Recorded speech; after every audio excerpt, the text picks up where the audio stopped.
Bon, bienvenue à un nouvel épisode de Entre deux bières, saison 2. Puis, saison 2, on a décidé de changer le format. Pourquoi qu'on a décidé de changer le format? Ben, parce qu'on trouvait que c'était un petit peu pêle-mêle, right? Oui, exact. C'était un peu pêle-mêle, puis on trouvait que ça serait peut-être plus facile cette saison de mettre un peu plus de structure, parce que c'est bon de la structure. Puis en même temps, Mathias a entendu le son de mon sel, fait qu'il est pas content. On va le baisser. Tu veux qu'on recommence? Sound guy. Non, c'est correct, on continue à rouler. Bon, on continue. C'est un tech, anyway. Oui, c'est un sound guy. Il est capable d'arranger ça. Oui, fait qu'on a décidé de changer de format pour aller à un format un peu plus structuré. Ouais. On va parler cette saison-ci de les ressources premières, le secteur, premier secteur de l'économie, qui est souvent des ressources naturelles premières. Oui, les ressources naturelles qui sont prédominantes au Québec, au Canada, mais surtout au Québec. On a beaucoup de compagnies minières. Donc, c'est des compagnies qu'on veut mettre de l'avant et surtout, c'est des ressources naturelles qu'on veut mettre de l'avant. Mais si on parle de ressources naturelles, on parle de quoi, Louis? On parle, ça peut être de l'or, ça peut être du lithium, ça peut être du graphite. C'est vraiment tout ce qui vient du sol, qui est transformé. Évidemment, c'est ce qu'on parle de ressources naturelles. Et dans le créneau des ressources naturelles, il y a aussi le bois. Oui, pulpe et papier, oui. Après ça, on a le bois, les ressources minières, quoi d'autre? Gaz et pétrole, un petit peu plus difficile au Québec. Fait que on va aller voir on va aller voir nos cousins un peu plus à l'ouest. Nouveau-Brunswick.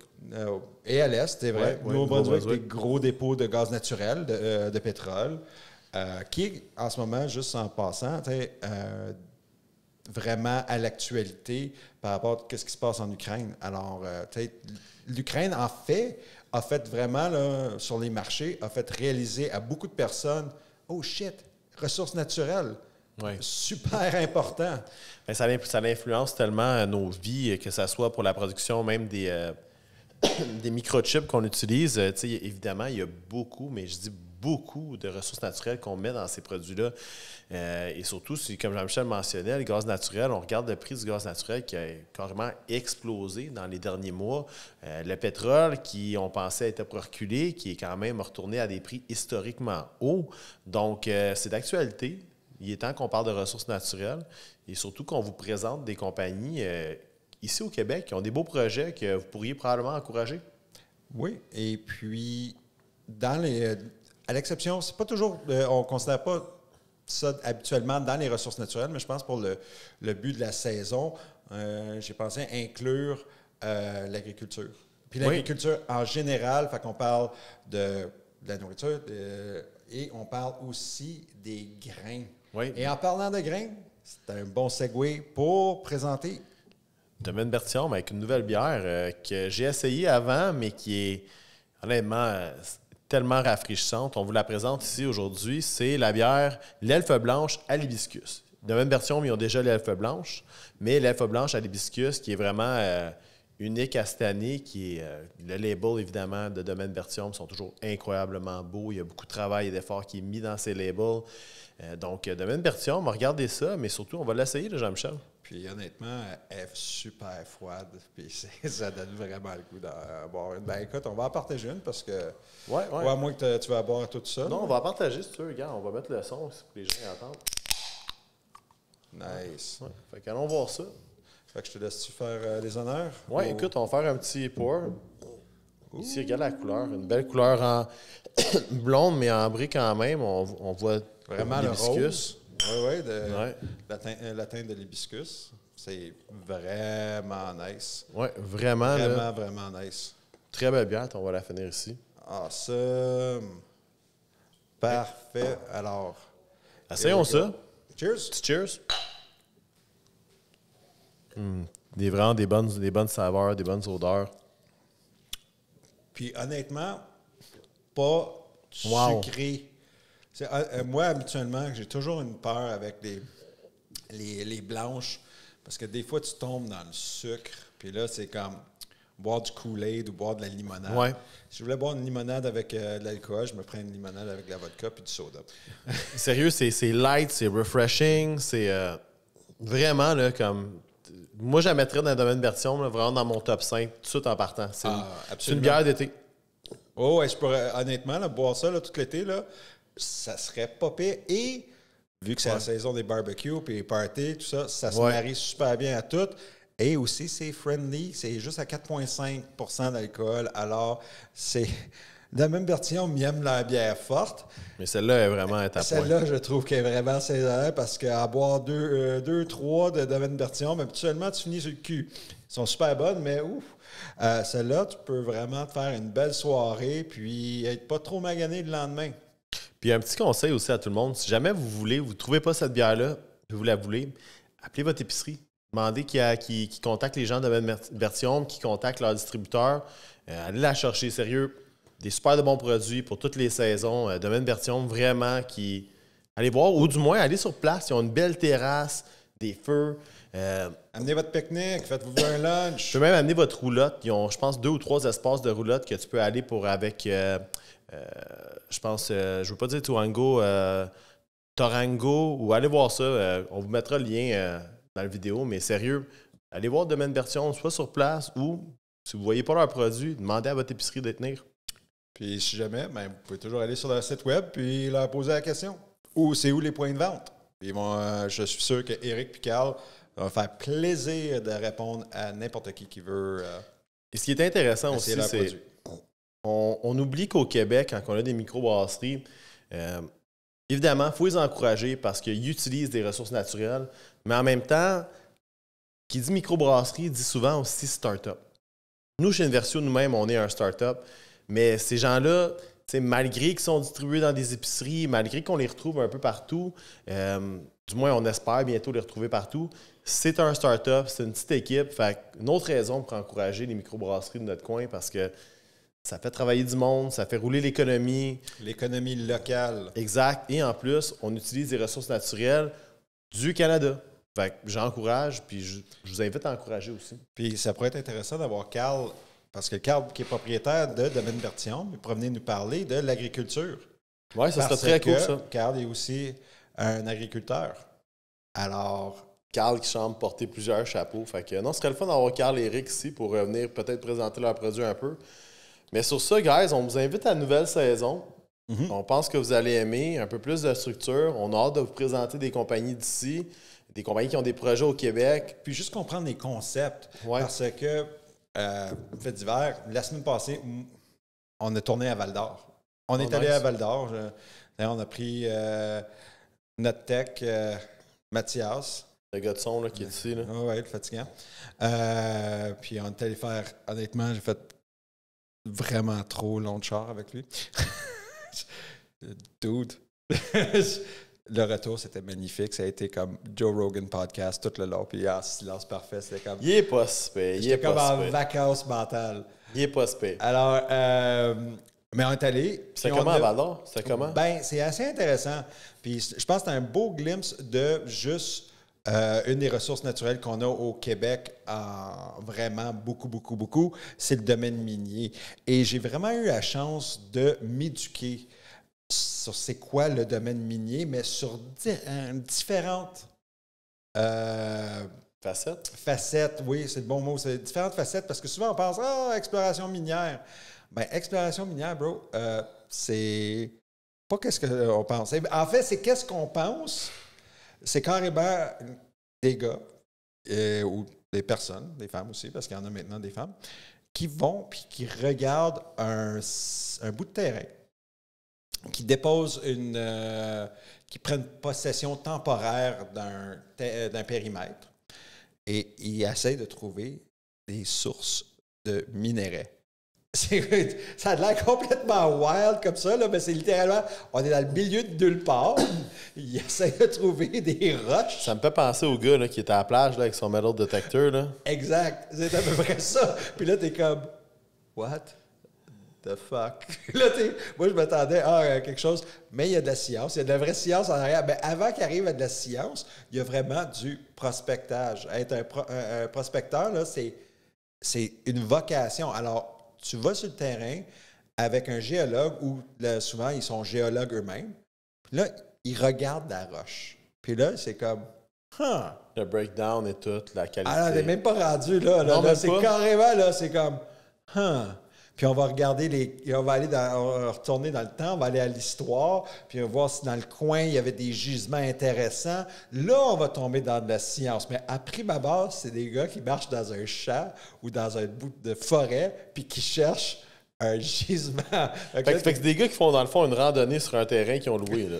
Oui, oui, pas défraîchi. Fait qu'il n'y a pas de carrément là, T'as pas de trail. Il n'y a pas de trail, là. Non, c'est carrément. Puis là, j'étais comme, OK, c'est ça que vous faites, là. Puis là, tout d'un coup, le géologue fait, Hey! Fait que ça commence. Ça, c'est exploration.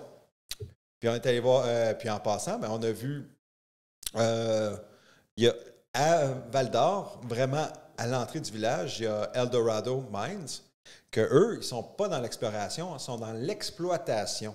OK, fait qu'eux, ils vont le chercher du sol. Oh, et là, eux, il y a un pit, puis il y a un dôme par-dessus, puis ils s'en vont faire de l'excavation, puis ils ont les grosses machines, puis là, let's go. Il doit y avoir du drillage, ils font de l'explosion. Tu sais, là, c'est eux, ils sont dans vraiment, là, c'est comme si ils sont rendus à l'étape, là, qu'ils s'en vont chercher le minerai et l'extraction totale. Puis là, ça va sur excusez les termes anglais, là, mais c'est un conveyor belt. Là. Puis le tonnage est monté, puis il y a un autre camion qui l'amène à une fonderie. Alors, ça, c'est vraiment là, la grosse opération qu'on s'imagine dans notre tête. Mais ce qui est cool, là, dans le fond, c'est ce que tu es en train de me dire, c'est à Val-d'Or, t'as quasiment tout vu. Tu as vu du starting point, qui est l'exploration avec le géologue. Dans le milieu de nulle part. Oui, puis là, tu arrives à un produit qui est fini, ou du moins une compagnie qui a une mine. Fait que c'est cool parce que ce que tu es en train de me dire, c'est que tu as vraiment vu la progression, puis en même temps, tu vois ce qui fait rouler la ville, probablement. Vraiment, je ne vais pas en dire trop parce qu'on va avoir un show juste sur le mining, mais Cliff Notes, le village de Val-d'Or, c'est 31 000 personnes. Le taux, c'est le plus bas taux de unemployment au Québec. Taux de chômage, oui. Oui. Tout le monde travaille. Pendant la pandémie, le monde travaillait quand même. Ouais. En fait, ce qui fait mal au village, c'est que tout le monde travaille dans les mines. Fait que tous les services connexes sont pas servis. Honnêtement, là, tu pourrais les faire là, si tu décidais de partir, puis je vous donne un filon, là, si tu décidais que toi, là, t'en as assez de la compétition à Montréal, là, de tondre le gazon, là, tu prends tes claques, tu amènes ton RV, là, puis tu t'en vas à Val-d'Or pendant la saison de l'été, là, puis tu coupes des gazons, puis tu fais de l'entretien. Tu vas travailler comme un malade mental parce que le monde n'a pas le temps. Si t'es plombier, tu vas t'occuper. Écoute, si t'es occupé dans quoi que ce soit, là, puis ils vont pas te payer le même prix qu'ils payent ici. Là. Ils vont payer premium là, parce que le dude là, qui travaille ou la madame là, qui travaille là, à la mine, là, c'est 14 jours, les grosses mines, c'est 14 jours on, 14 jours off. Son 14 jours, là, il ne veut pas rattraper le 14 jours qu'il n'a pas fait de l'entretien. Non, il veut en profiter pour se reposer, Ouais, c'est clair. F-150 à la planche, c'est Ford Country. Mais c'est des bons salaires, ça veut dire. En moyenne, là, monde qui travaille dans les mines, là, je pense que le average, tu commences à peu près à 75 000 avec un secondaire 5. Ouais, fait guys, si ça vous intéresse, le domaine minier, c'est pas juste payant d'investir, c'est payant aussi de travailler dedans. Puis c'est cool parce qu'une ville comme Val-d'Or, on y pense pas, mais... Prospérité, totale, prospérité. Ouais. Hallucinante. Tellement là, que le taux de chômage est tellement bas là, que j'ai vu. Tu sais, dans les McDonald's, là, tu as le M, là, puis en dessous, il y a les spéciaux. Là, quand tu roules sur l'autoroute, là, sur l'enseigne McDonald's, là, ben, j'ai vu présentement à la recherche d'emploi 13 ans et plus. Ah ouais. Il engage, tu t'arrives, si tu as 13 ans, tu envoies ton kid, là. Va au McDonald's avec ton CV puis la signature de papa ou maman qui dit c'est cool, tu peux travailler à 13 ans. Ben, tu sais, C'est drôle, hein, parce que c'est... Puis je veux pas qu'on en dise trop, mais c'est quand même assez surprenant parce qu'on pense pas que ces villes-là, ils prospèrent. Mais ils prospèrent pourquoi? Parce que le domaine minier, il est présent, il est proche, ça fait travailler du monde. Tu sais, la preuve que les ressources naturelles au Québec font rouler l'économie, puis c'est un bout qu'on pense pas, parce qu'on pense que les grosses villes comme Montréal, comme Québec, comme Trois-Rivières, comme Laval, on pense que ça, c'est des gros endroits économiques. Mais oui, c'est économique parce que c'est de la diversité, mais ça roule ailleurs, là. Puis ça roule ailleurs en backcountry, là. Ben, on est arrêté. La place à aller. La place à aller pour prendre une bière là-bas, c'est une microbrasserie qui s'appelle Le Prospecteur. Ben, ça fait de son nom, hein? Ah, c'est super. Parce que les deux gars qui ont ça, c'était des gars qui travaillaient pour des mines, des ex-ingénieurs. Ah, c'est Puis ils ont carrément travaillé pour les mines pour se ramasser de l'argent pour partir la microbrasserie. Et ça fait 6 ans qu'ils roulent. Puis là, ils sont en train de faire une expansion. Là. Le projet est de capoter. Là. Je pense qu'il me dit c'est 3-4 millions de dollars son projet d'expansion pour faire vraiment une... Il passe là, de micro à moyenne taille brasserie. Là. C'est wild parce que l'argent coule, parce que le monde, il travaille là-dedans. Et comme en ce moment, pour rattacher ça aux ressources naturelles, ben, il y a quelque chose qui tient ça en ce moment, qui a aidé tout le monde à réaliser. Puis je reviens vraiment à la guerre en Ukraine parce que il y a eu comme, d'un point de vue politique, là, tout d'un coup, là, le free trade, c'est plus aussi vrai que c'était. Là. On s'est rendu compte que la mondialisation, finalement, je ne veux pas dire que c'est fini, mais mettons, c'est mis sur le statu quo là, en ce moment. Ben oui, parce que là, tout d'un coup, avec ce qui s'est passé en Ukraine, ben là, le pétrole russe, on ne touche pas. On ne peut pas toucher le grain qui vient de l'Ukraine, qui était le 3e plus grand producteur au monde de grains. Alors, là, qu'est-ce qui va se passer, d'après moi, c'est que tous les pays vont retomber dans un mode protectionnisme, qu'il va y avoir encore du free trade, mais, tu sais, là, puis je ne veux pas dire que les Américains ont commencé ça en premier, mais ils l'ont fait. Honnêtement, je vais le donner ça à Trump. Ouais. America first. Je dis, tu sais, là, il y a une expression en anglais, là, une expression française anglicisée, là, mais un idiot savant, là, honnêtement, pour ça, là, je pense que c'est un idiot savant. Il a eu raison, parce que tout le monde s'en vient un petit peu plus protectionniste, parce que maintenant, le libre-échange avec la Chine...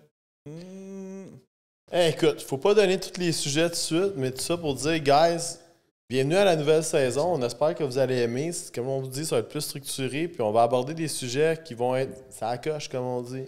Fait que, on va parler du domaine minier, on va parler de pâte et papier, on va parler de gaz, d'énergie, parce que l'énergie, c'est pas juste du pétrole, c'est du gaz naturel, c'est de l'énergie solaire, c'est de l'hydroélectricité. On va parler de tous les aspects qui sont le moteur de l'économie. Le nucléaire, la géothermie. Ça, c'est tout. Puis, il y en a. Puis, comme tu viens juste de dire, ben, avec le nucléaire, ben, ça va retomber dans une autre braquette de ressources naturelles qui est les produits miniers. Alors, il y a beaucoup de matière. Puis, comme d'habitude, mais on va faire ça style entre deux bières. Oui, avec nos partenaires de même version. Puis surtout, on va essayer de vous amener des compagnies ici à regarder. Fait. Oui. Sur ça, mais moi, je m'en rends. T'en as plus. Finalement, tu l'ouvres. Ouais. All right, guys, on se voit la semaine prochaine. Cheers et à bientôt. À bientôt.